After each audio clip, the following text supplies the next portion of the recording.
അനിഴ നക്ഷത്രം. അനിഴ നക്ഷത്രക്കാരെ സംബന്ധിച്ച് ഒരു വൃശ്ചികക്കൂറിൽ മാത്രം ഒതുങ്ങുന്ന ഒരു നക്ഷത്രമാണ്. അവർക്ക് ഇത്ര നാൾ 7ാം ഭാവത്തിലായിരുന്നു വ്യാഴം. അപ്പം നല്ലൊരു സമയമായിരുന്നു സാമ്പത്തികമായിട്ടും.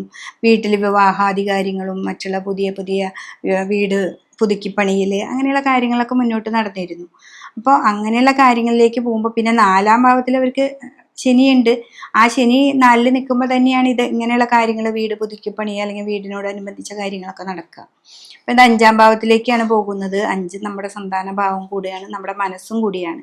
അപ്പം നമ്മുടെ മനസ്സിനെ അലട്ടുന്ന പല പ്രതിസന്ധികളും നമുക്ക് ഉണ്ടാവാം. നമ്മുടെ സന്താനങ്ങളെ കുറിച്ചിട്ടുണ്ടാവാം, വിവാഹം കഴിച്ചിട്ടുണ്ടാവുന്ന പ്രശ്നം, അല്ലെങ്കിൽ നമുക്ക് വിദേശ പഠനത്തിന് സാമ്പത്തികമായിട്ട് ബ്ലോക്ക് വരുന്നത്, ഇതിനൊക്കെ മാറ്റം വരുത്താനായിട്ട് നമുക്ക് വിഷ്ണുവിനെ നന്നായിട്ട് പ്രാർത്ഥിക്കുക.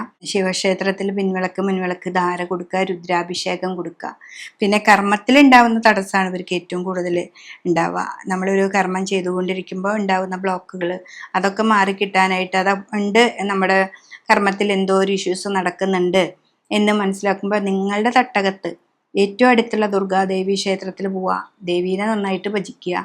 പിന്നെ ദേവിക്ക് പറ്റത്തക്ക വഴിപാട് ഈ ജയദുർഗയാണ് ഈ കർമ്മത്തിൽ എന്ത് തടസ്സം മാറാനും. അതൊരു 7 ദിവസം അടുപ്പിച്ച് ആ പൂജ ചെയ്യുക, ജയദുർഗാ മന്ത്രം കൊണ്ട് കർമ്മം ചെയ്യുക. ഇതാണ് അനിഴ നക്ഷത്രക്കാരെ വൃശ്ചികക്കൂറിലുള്ളവർ പറയാനുള്ളത്.